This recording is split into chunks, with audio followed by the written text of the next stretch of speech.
Can you hear me, by the way?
Welcome to this Q&A session on the destination Innovative Research on Democracy and Governance with a call Standing Up for Democracy.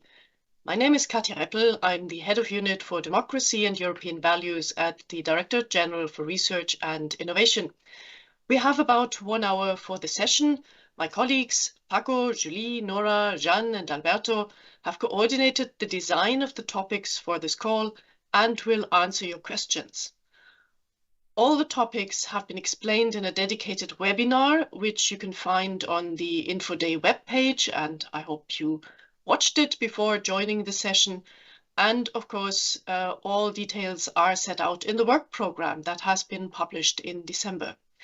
Therefore, this interactive session will not repeat the topic descriptions, but focus on questions and answers via the Slido app. If you have not opened it yet, please connect to slido.com and enter the code CL2InfoDay, or you can click on the Slido link on the InfoDay webpage. But first, let me give you some context for the call Standing Up for Democracy. The 2023-24 work program has been drafted while the invasion of Ukraine and its consequences were unfolding. The war will have deep and extraordinary consequences on European security, international relations, as well as trust in democratic systems and in the media.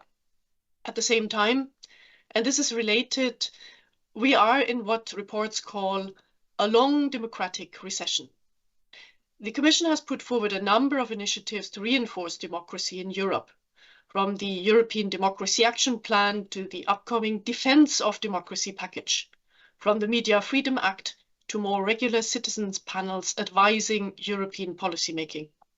But in order to design effective policies, we need interdisciplinary research to understand the challenges to democracy, how to tackle them, and how to strengthen democracies from within.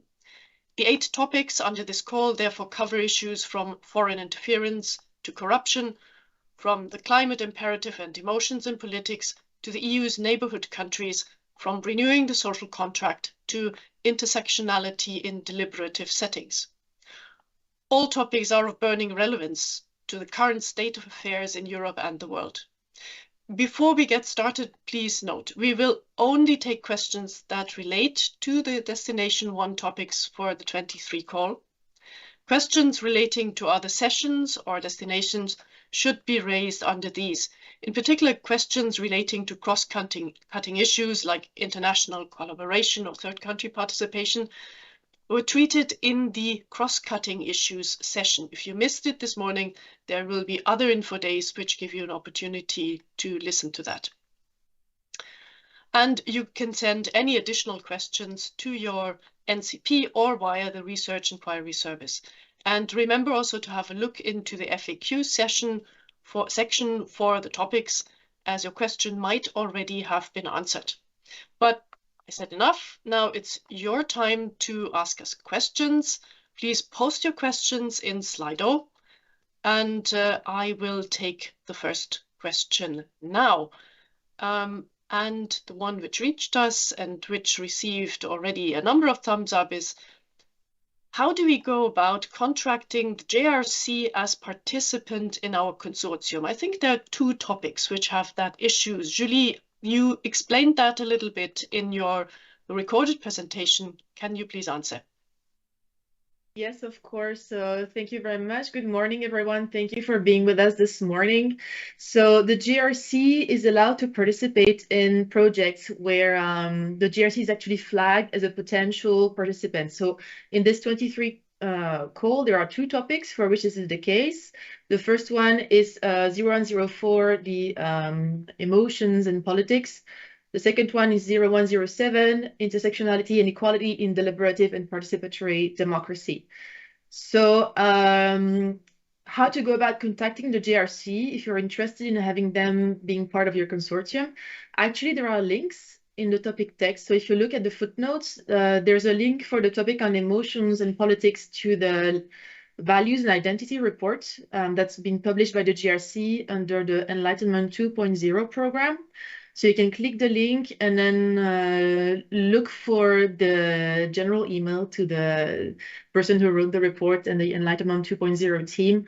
It's not that difficult to find. And same thing for the topic on intersectionality and equality in deliberative and participatory democracy. There is a reference to the Competence Center on Participatory and Deliberative Democracy that was set up by the GRC. So again, you can either look for the link or just Google the Competence Center for, again, Participatory and Deliberative Democracy by the GRC, and you will be redirected to an email address where you can write your proposition. So just to put, again, some context around the GRC participation, the GRC is allowed to participate without funding to projects. So basically the way it works is that you contact them, you can ask questions. These questions will then will be made public on the FAQ website of the Europa. Sorry, I have noises, I'm sorry. On the Europa website, so that all participants and all potential applicants have the same chances and access to the same information. You discuss with them, and then after, if your proposal is selected, then you will have the time to discuss more into detail how the GRC can participate in your proposal.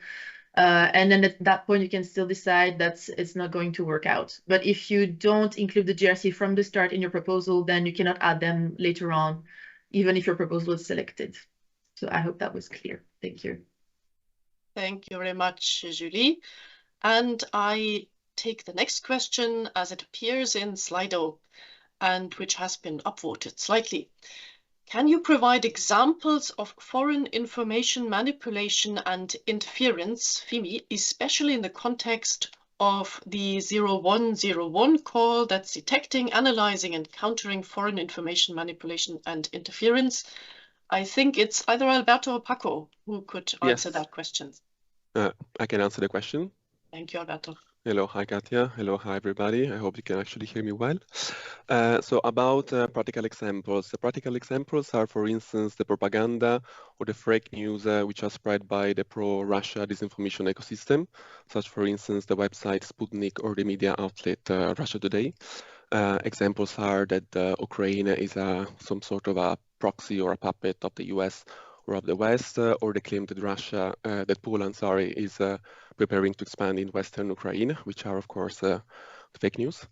But the concept of FIMI, which is, by the way, has been elaborated recently by the European External Action Service as part of the European Democracy Action Plan, expands the simpler concept of disinformation.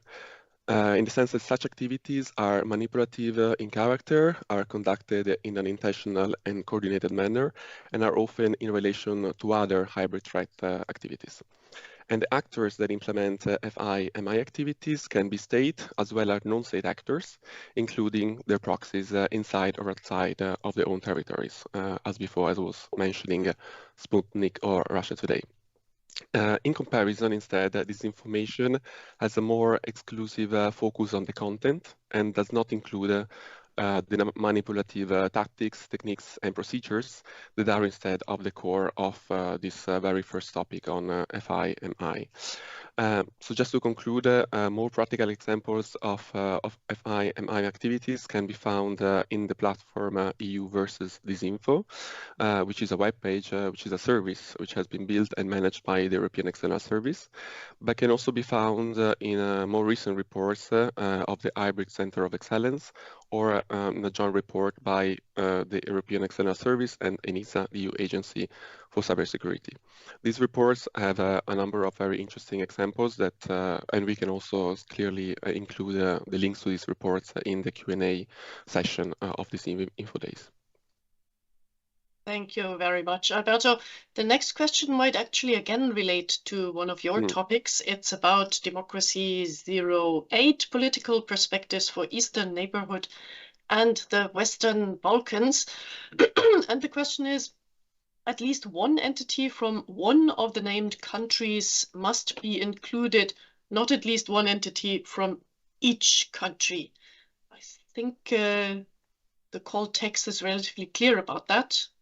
Yes, if I remember correctly, I think that yes, at least one country of those that are mentioned, I mean, at least one partner from one of the countries that are mentioned should be included in the consortium.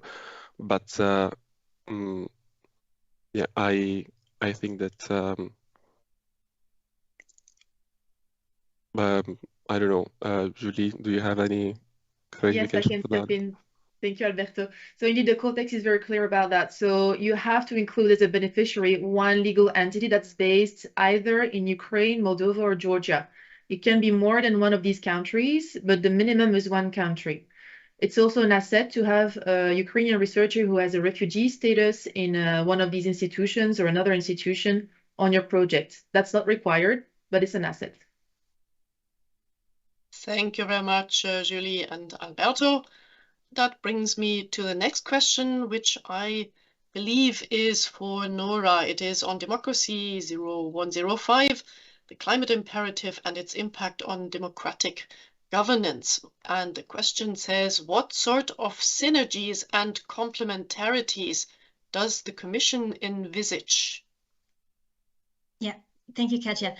So the topic on the climate imperative and its impact on democratic governance, to give it a bit of context, we enumerate the challenges that the climate imperative might bring to democratic governance, but we also see it, the climate imperative, as something that opens up avenues for innovative civic participation in a policy area which is truly existential. So when we say we want to projects to seek complementarities and synergies, well, we want duplication to be avoided. We don't need funding to go twice to very similar things. We especially want projects to be able to build on what is already there, what is already being done. I would point out, the key perhaps request in this call is the paragraph that says that proposals should suggest pathways for improved effectiveness of rule of law-based institutions and policies, notably pathways for open government practices that enable civic participation. And in the following paragraph, we ask, what new structures do we need to tackle the climate imperative? And so here comes the point about synergies and complementarities. There's other projects out there right now that are currently testing such structures in the climate transition area.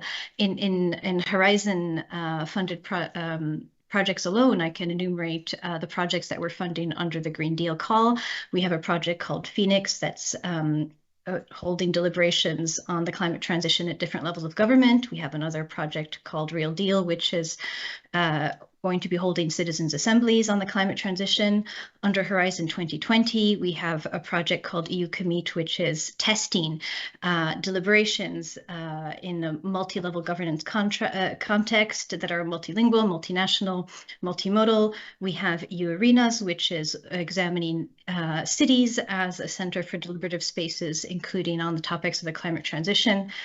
in Horizon, in the calls under Horizon Europe in 2021, we had a call destined for the EU missions, which looks at collaborative governance models to accelerate transition. So there too, work is being done that projects under this call can draw on for the proposals that they make to policymakers.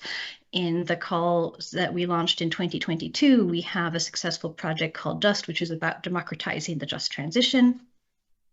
And in the calls being launched now for 2023 in another destination, for example, there might be work that is going to be launched that will be relevant to this project. So these are all the areas in which we want you to seek synergies and complementarities.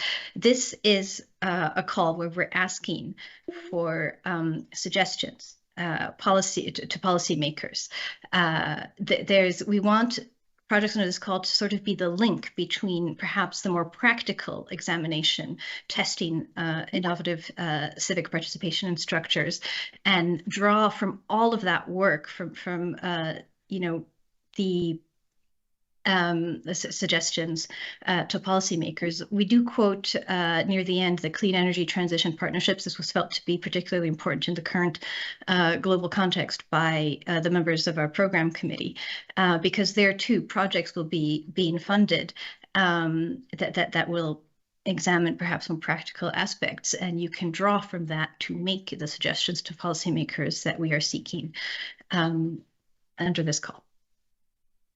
Thank you very much, Nora, for the explanation and clarification, which brings me to the next question which reached us, and that is again about Eastern Neighborhood and Western Balkans.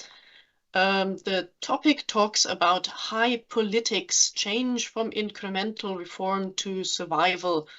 What is the rationale of the care drain focus? I hope I'm reading that correctly. Is it on the same level? So 08, change from incremental reform to survival. Can either Paco or Alberto comment? I'll take it. Absolutely. Thank you, Katia. So essentially, the rationale for this call is to try and improve the neighborhood policy of the Union. And so the survival aspect is to say that these countries in question, so Ukraine, Moldova, and Georgia, are under existential threat. So they are threatened by Russia in their integrity, let's say. And so how to balance that emergency with social awareness in the way the accession policy could be rethought. So the care drain and the brain drain aspect in this call is really to take into account the full spectrum of what this rethought policy could be to make sure that the social acquis is being preserved, and that's basically there is not a massive wave of brain drain and care drain being triggered by this accession policy. So yeah, that's to bring some nuance to the study in question. Thank you very much, Julie, for the clarification. And I take the next question, which is about the 02 topic, developing a better understanding of information suppression by state authorities. And about the first topic, detecting and analyzing foreign information and manipulation. And the question is, what are the main differences between these two topics that both relate somehow to foreign information manipulation? Is it Alberto or Yes. is it Paco who wants to take it? Alberto, Yes, please go I ahead. can take this. So the first topic, 0101, Democracy 0101, outlines, focuses more generally on how we can enhance our work and activities to counter foreign interference, and also how to better understand the effects that such manipulative activities can have on democracy, on our society.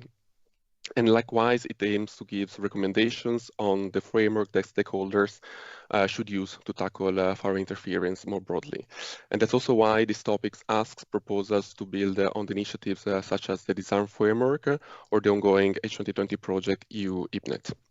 The second topic instead, Democracy 0102, is not an historical review, but zooms on one specific aspect of foreign interference, which is the suppression of independent and critical voices. That's a way of silencing specific voices and opinions that are instead covered by the freedom of expression, which means that are not hate speeches, which is instead prohibited. So this is the main difference between the two. Thank you very much, Alberto. And I see rolling in the next question, which is on Democracy 0103, topic on new approaches for combating corruption and other undue influences on political decision making. And the question is, can you tell us about the importance of other undue influences versus corruption? Is that going to be Paco or Alberto who picks it? I can also try to answer this. So these two concepts are not in opposition, one of the two, one against the other, in the sense that we would like also topics to investigate undue influence that consists in one person taking advantage of a position of power over another person, but also to focus on corruption, which is instead covered by penal law. Which is a penalty relevant act. And both aspects should be covered in that call. Yes. Because the corruption part, there are every now and then topics also in cluster 3, which go into corruption. And the undue influences are a bit more subtle on that. Which brings me to my next question. That is about Democracy 0104, the call on the emotional politics of democracies. And the question is, does the intertwined real and virtual life cover regular social media, or is it aimed specifically at immersive digital media? I think, Julie, this one is for you again. Yes, that's again for me. So indeed, it covers both aspects. So social media, but also everything that pertains to metaverses and that integrates digital aspects into offline life. So looking at how this is going to develop in the future as well, and how it's going to play out with people's emotions. So both aspects are included. Thank you very much. That's very clear. And then I think I have, again, a question for Nora relating to climate imperative about synergies and complementarities. Is it an asset to include organizations from these sister projects into the consortium? Well, that's not quite so easy. You should avoid double funding in any case. Who wants to take it, Nora or rather Julie? I can give a start and then Julie can complement if I've forgotten anything. So yeah, exactly what you said, Katja. We must avoid double funding. Collaboration, definitely, we want you to find synergies with sister projects, but that means collaborating with the projects, not necessarily with the organizations as such. So demonstrate perhaps in your proposal, that you're aware of the other work that's being done and that you will, or how you plan to seek synergies with them.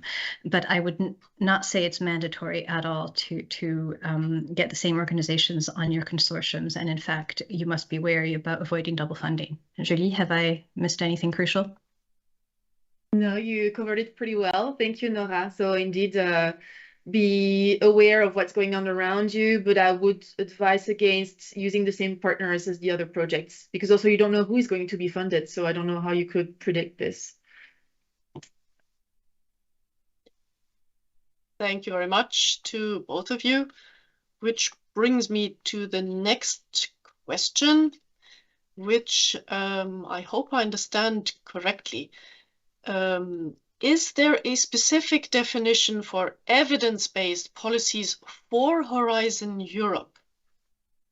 I'm not sure that for Horizon Europe, I understand why for Horizon Europe. Anyway, can you provide some examples how this can be demonstrated to be achieved during submission? Now, that one, I'm not quite sure whom to throw it at. colleagues, evidence-based policies. Is there a specific definition? We can give it a try among all of us. I wouldn't say there is a specific definition for Horizon Europe, certainly, on what an evidence-based policy is. But indeed, what is aimed by several of the topics and generating our calls is to inform future policy initiatives by the best possible available scientific evidence. Indeed, the tricky aspect there, of course, is to show that potential for impact that your proposals may have at proposal stage, and that's what evaluators will be tasked with doing to assess the feasibility of your plans, research plans, in the sense, what is the policy impact that they may be achieving. No? It doesn't come to my mind now on the spot. I don't know if the rest of colleagues on the panel would have some examples. I'm certainly aware, for instance, on the Horizon 2020, there was a significant amount of funding and calls targeting the immigration or migration issues, and those projects are now reaching a mature stage and are generating more and more, gaining track and attraction from the policymakers. That's the type of impact we are aiming at, and we would be ideally expecting from your applications later on. That's my try. If anyone else wants to complement. I can complement a little bit by referring you to the GRC handbook on science for policy. If you're looking for some inspiration and examples, it's quite a useful read to give you an idea of what can be done with scientific insight into policy, and so perhaps to help you find your own path for your proposal. So the Science for Policy handbook published by the GRC, it's easily findable online. Thank you very much. Before taking the next question, because I do not see an awful lot of questions rolling in via Slido, so please, if you are connected and have a question on Destination 1, then don't hesitate typing it in. You don't need to reveal your name. You can stay anonymous, and please share your doubts about the topic descriptions and further issues you might wish to know firsthand from the colleagues in charge of the topics. So with that, I take the next question that reaches us from Trevor Stack, who asks, democratic governance for times of disruptive change to the social contract. The call is more abstract than others. Please illustrate the critical issues with specific examples. Well, I think the critical issue is the social contract, actually. But I put the question on to Paco in this case. Yes, with pleasure. Indeed, Trevor, your impression is right one. I don't know if it's the most theoretical one, but indeed the overall flavor of this call, of this topic, is more theoretical. The very concept of the social contract, as you are all well aware, is a philosophical construction dating back to the philosophy of the Enlightenment, trying to justify and explain how societies bond together and remain together. So indeed, that theoretical approach is there, but there are also some references in the text of the call to the moments, the situations, the impacts that social contract can have, and going or bringing it, landing on our reality. We have seen how, specifically in the context of the post-pandemic period, these calls for revisiting the social contract are more and more heard, be it in the terms or in the sense of intergenerational solidarity, in the context of the climate imperative, like in one of the topics of the call, But this request to revisit, to put into question, and to see how social contracts can become more flexible and more resilient to those external impacts that can call them into question and put them into question, is what is lying behind the call. Among the approaches that are proposed in this topic, you see indeed that there are also the narrative ones, where you have more the legal, philosophical, theoretical, political, anthropological, if you want, approaches, but also an invitation to go for more data-driven, computer-based, or mixed approaches. And I think I would leave it at that from my side as a reply. Thank you very much. And I have a question again from Fabio Feudo, who it seems to be more a comment on the answer which was given before on the synergies regarding the climate imperative. So I think the answer is yes, you fully understood correctly. Thank you very much for that. There is one new question which came in when it's stated in a call that synergies with other projects should be sought. How should this be articulated in a proposal? Is one sentence enough? It's a very general question, I suppose. Yes. Don't know who wants to take it, as it's cross-cutting. Julie, Paco?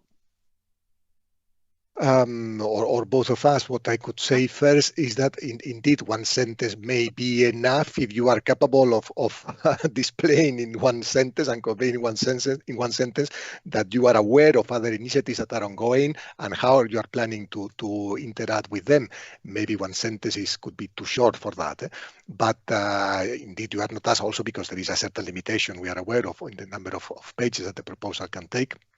So you can keep it short, let's put it like that, but also display that you are aware of what is being cooked out there and how you are planning to in the future. You don't need to elaborate maybe, but leave there the hooks, the necessary hooks to implement those synergies and collaborations later on. Thank you so much.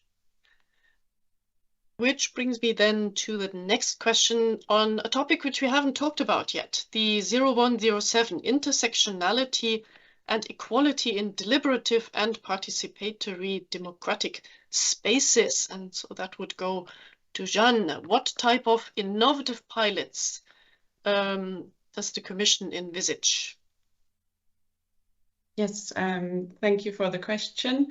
So the topic does have a strong aspect of also including pilot actions, and those should be for participatory democracy or deliberative democracy practices, where you can think of citizens' assemblies or town meetings, but the topic description also specifies bringing together traditionally or historically marginalized communities with the mainstream communities in a town, for example, and also looking at more artistic approaches, for example.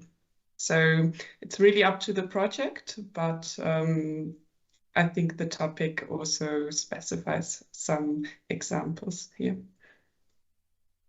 Thanks a lot, Jeanne. I have a next question, which again concerns synergies. With synergies with pilots selected under previous funding call are expected during submission.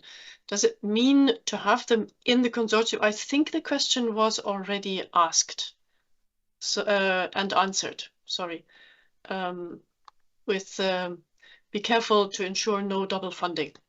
Any other comments? I think it has been clarified. Then I take the next question.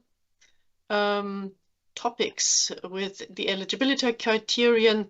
The JRC may participate as member of the consortium selected for funding. What does this mean and imply? I'm afraid it goes again to Julie. Please go ahead. Yes, I'll do a quick recap of the GRC thing because it seems to be confusing to many people. So the Joint Research Center is actually a Director General of the Commission, which is populated by researchers. So their mission is to give scientific advice for the Commission and to produce scientific knowledge. So they are researchers as well. They can participate in a proposal as a beneficiary, but with no funding. and it's not compulsory to include them. So for 2 topics, so 0104 on emotions and 0107 on deliberative and participatory democratic spaces, they can participate because they're well eligible. So if you want to include the GRC in your research, you have to put it into your proposal. You can communicate with the GRC directly. Every communication will be made available publicly in the Research Inquiry Service. And if you don't put the GRC in your proposal, then they will not join the consortium. If your proposal is selected for funding, then the discussions about how the GRC will participate exactly in your proposal or in your project then can take place. And only if you find an agreement, the GRC will be part of your project. And then, of course, if you don't find an agreement, then the GRC will not work with you. So they will participate as a normal member of the consortium, like any other beneficiary, except that it will not have any funding and that they are actually a DG of the Commission. So that might seem a little odd, but that's perfectly feasible and allowed under the Horizon Europe rules. So I hope that this clarifies it a bit. And if you want more information, actually, I would recommend that you look into what the GRC is doing, see if it's relevant to your proposal, and get in touch with them just as an exploratory, talk, and see how you take it from there, actually. Thank you very much, Julie. And the issue of seeking synergies with other projects is very high up on the table of interest, let me put it this way. There is a question which not only refers to concrete examples for seeking synergies, inviting people from ongoing other projects to talk to them and so on, but also the clustering with other projects. Who would like to take that? I think that is a kind of reference which we use all over the place, because under each topic there will be normally around 3 projects which will be funded, which of course we don't know. And in the moment you write your proposal, you don't know either who are the winning other projects, but you could still foresee to have an opening in your work plan to touch base every now and then with the other projects. But who would like to take that question in more detail? Paco, I see you raise a hand. I can just complement a little bit what you already said, Katia. Indeed, there are some moments in the work program, you will have seen it, that there are references to topics or calls from other clusters in Horizon Europe that are already up and running or are going now through evaluation. So likely when the winning and to be funded projects under cluster 2 will be ready to start, those projects will also be up and running, and you will be able to establish those collaborations. But indeed, in every topic, in every call, we make the reference also to the other projects that are going to be funded under that specific call topic. So indeed, again, this is an invitation to foresee and to plan for such collaboration, and be sure also that from our side, and mostly from the side of the Research Executive Agency, the colleagues in the REA that will be handling the projects once they are turned into contracts, are contractualized, there will be all the facilities and all the means also to encourage and to put into practice such clustering by facilitating meetings, exchanges, etc. Thank you very much, Paco. And I think you also already answered a question that came in on the 0108 topic, which was also exactly on the requirement of clustering with other selected projects under the same topic. And I noticed that the issue of GRC's participation is extremely interesting.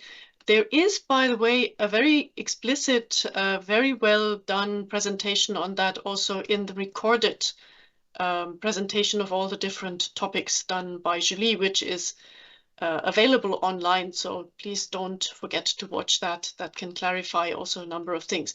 So the question is again, in what work program, WP is, I think, work program, should applicants describe the possible GRC role No, it's not work program, can't be. Describe the possible JRC role and allocate time and resources in management or other WPs. This must be parts in the application form. So where should the possible role and allocated time of the JRC be described? So in terms of work packages, because I think that's what WP refers to, you have to see that directly with the JRC, really treat them as a normal partner or beneficiary. So you negotiate that with them directly, see how they can contribute in terms of person time or tasks. That's really up to you and them to decide. Thanks a lot. And I have a question on the topic 0103, new approaches for combating corruption and undue influence in political decision making. On the use of technologies, can you talk more about how practical or actionable it is hoped that the identified knowledge will be? Is that for Paco or Alberto?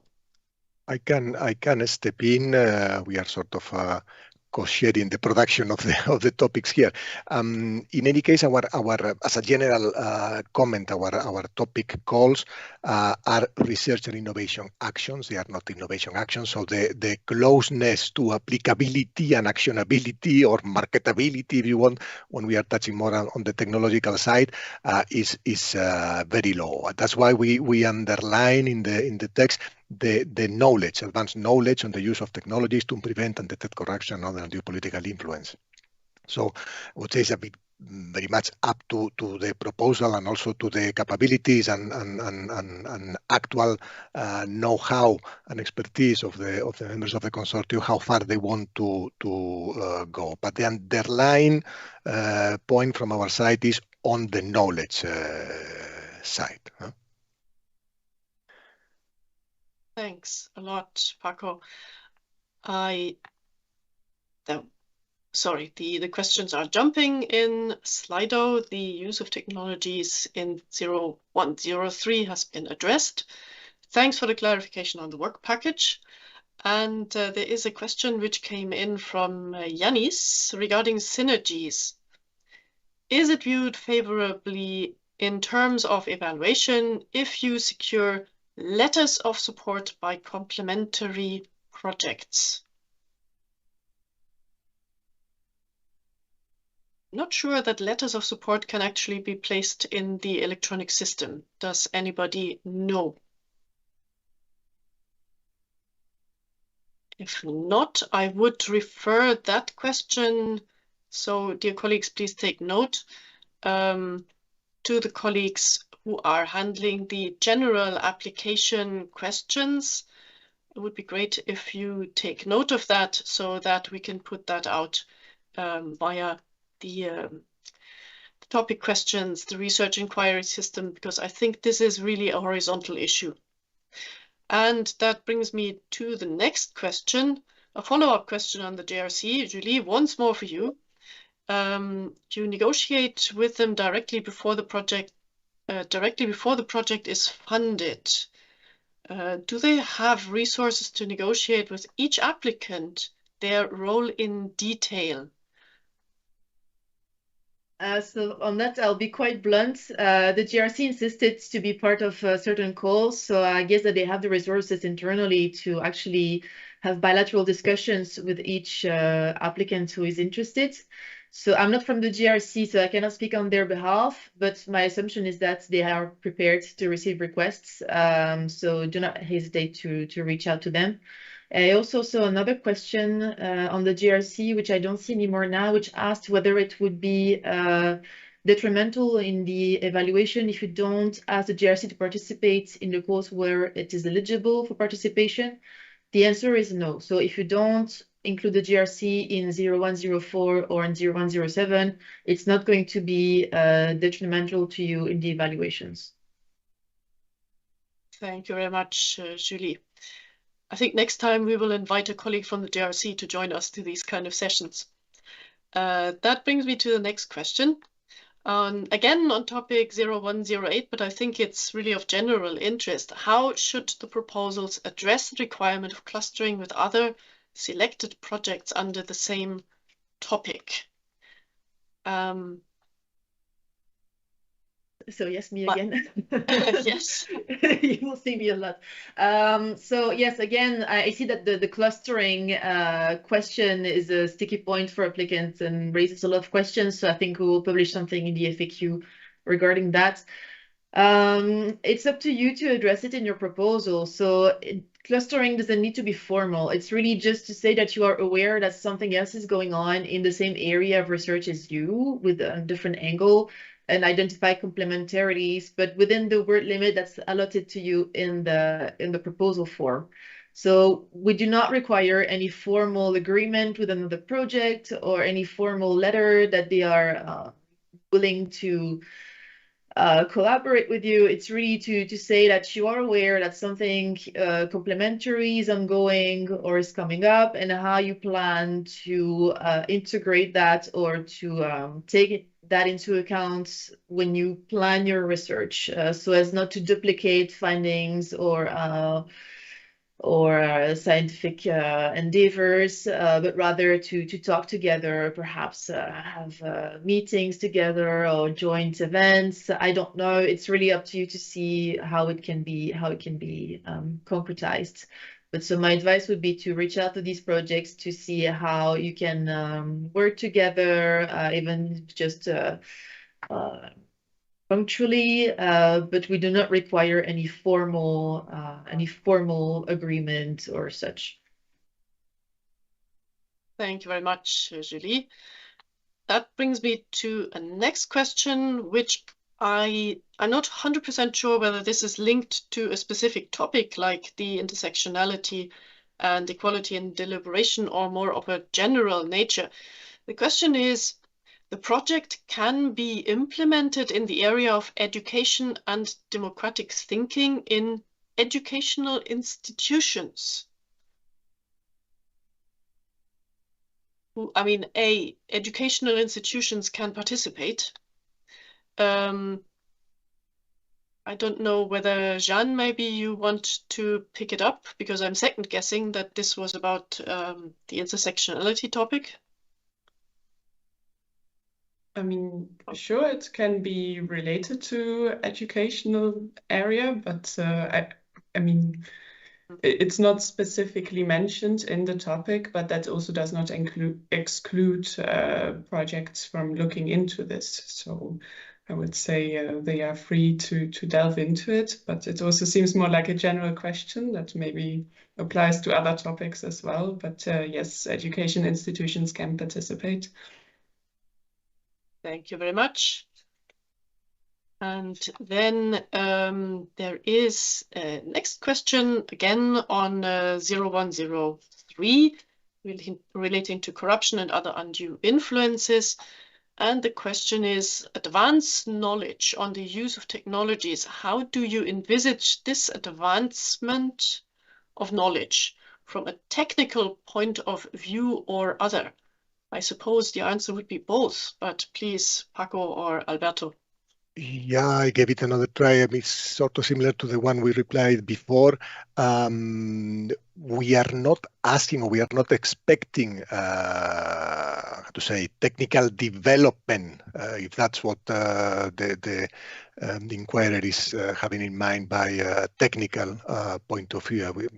We are not expecting that you are going to be working and developing on the other of blockchain or artificial intelligence. That's not the type of thoughts we had in mind when designing the topic. It's more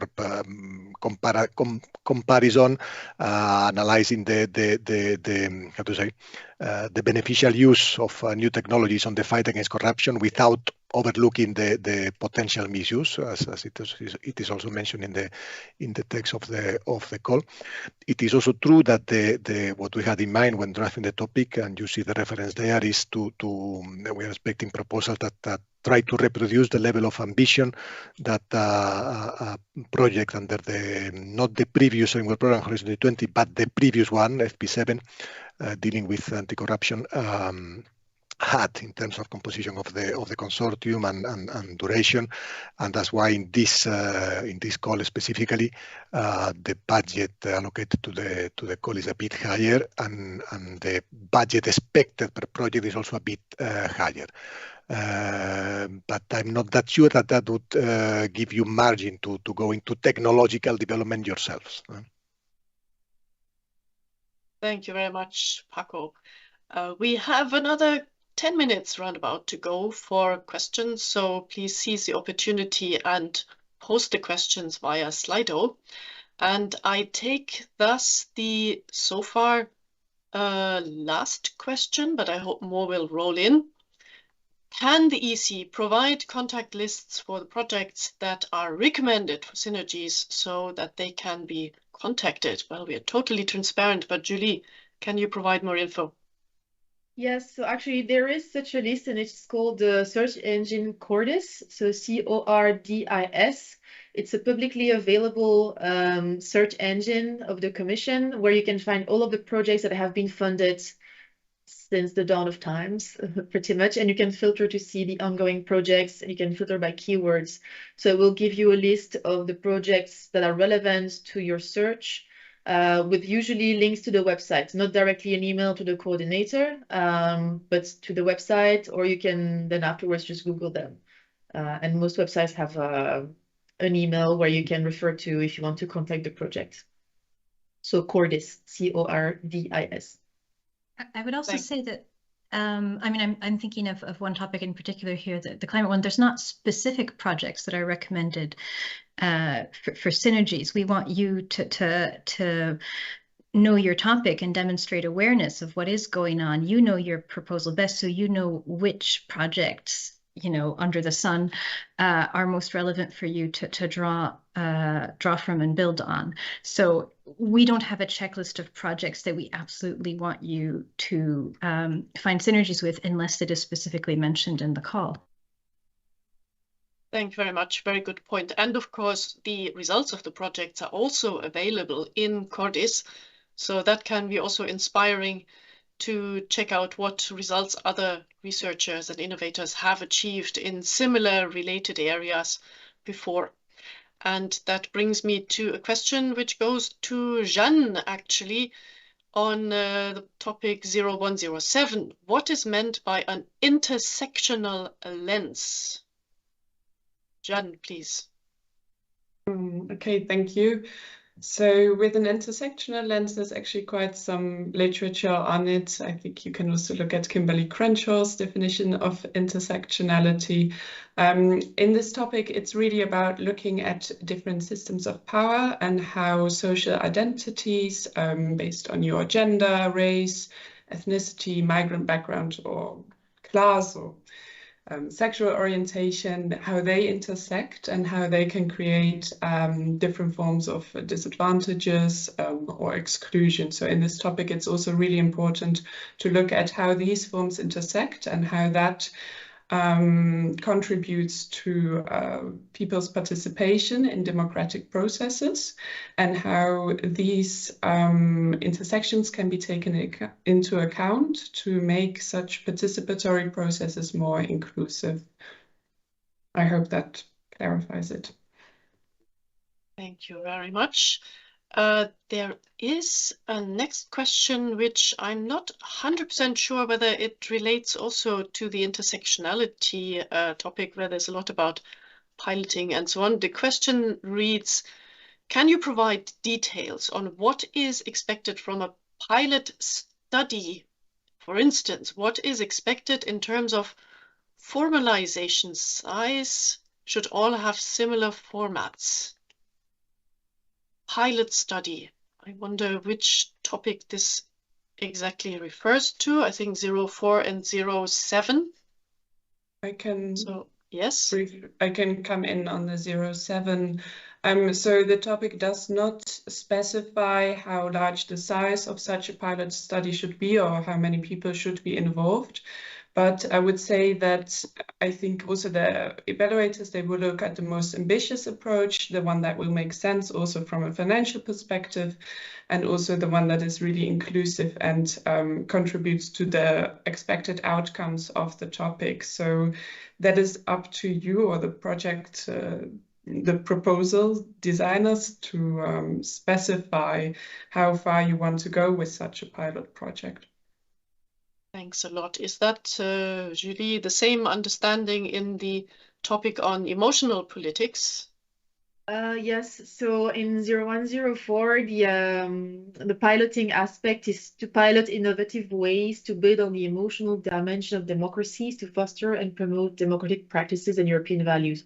So it's an encouragement to experiment and put into practice your findings or your hypothesis. So same as Jan mentioned, at the evaluation stage, what will be judged is on the adequation of your plan with the results and the outcomes of the topic, as well as the financial aspects, see if it's suitable. So it's really, again, up to you to design your proposal in such a way that piloting innovative ways of building on the emotional dimension of democracies makes sense. Yeah, again, it's an encouragement to experiment in a sensible way. Thank you very much. Which brings me to a question which would be nice to almost close with, but it looks back into our 22 call. When will the newly selected projects funded under Horizon Democracy 02 be announced? And I think that will be fairly soon. The Democracy 02 was the additional call in spring.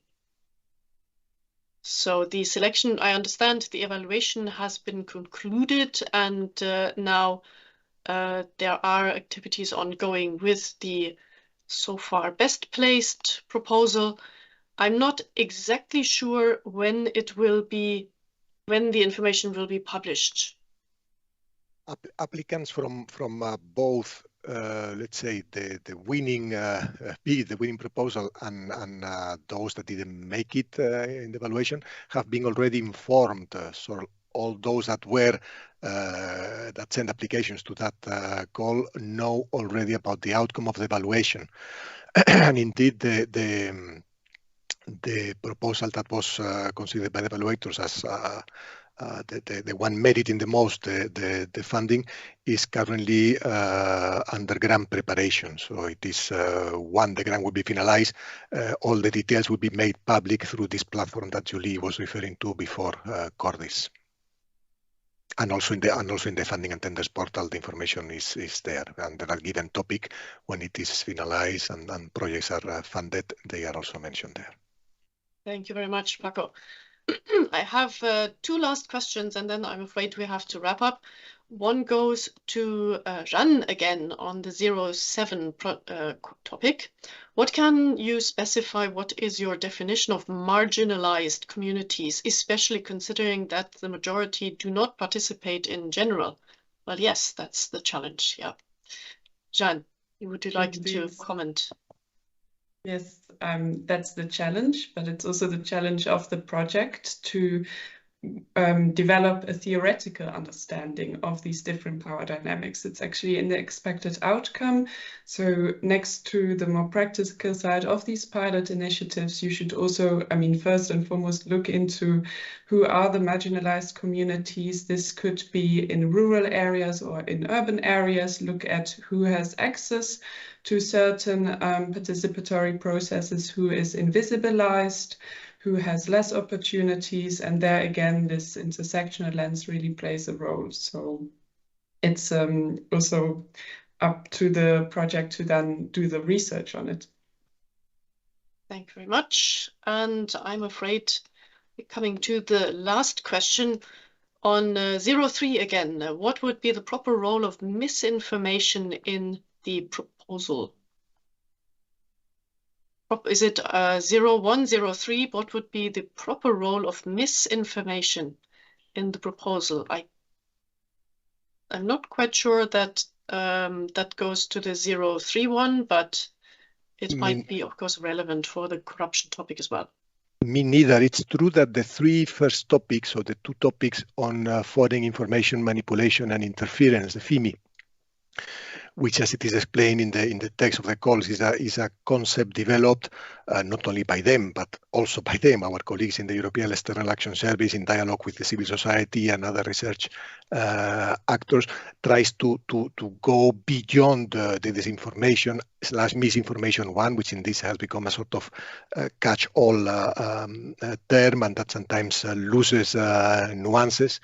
I was saying that those two first topics on FIMI and the third one on corruption have a sort of similar ground in the sense they are more on the protective side of democracy, if you want to put it in those terms. No? But I wouldn't see very clearly, prima facie, if you want, the question connected to the one on corruption. At least we haven't underlined that role or that angle in the topic. We are asking indeed the references in the text of the topic, and I'm going to accelerate because we have to finish, to the role of media and social media, but is in the social construction of corruption, basically. Yeah, thank you. I think we need to draw to an end, and I see there are a couple of more questions which are rolling in. We can't take them now, but please post them via the Research Inquiry Service. It's an online page on the Commission website. You can submit the question to the program or also specific topics. To remind you, there's an FAQ on the Commission website as well. Maybe somebody has asked the question, and don't forget to speak to your relevant national contact point. The links are also on the website for the info day.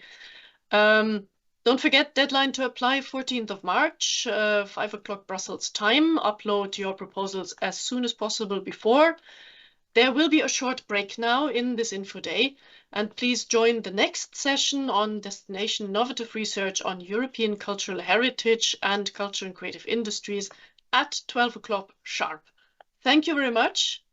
It was a pleasure. Thanks for your interesting questions, and I'm looking forward to your proposals. Bye.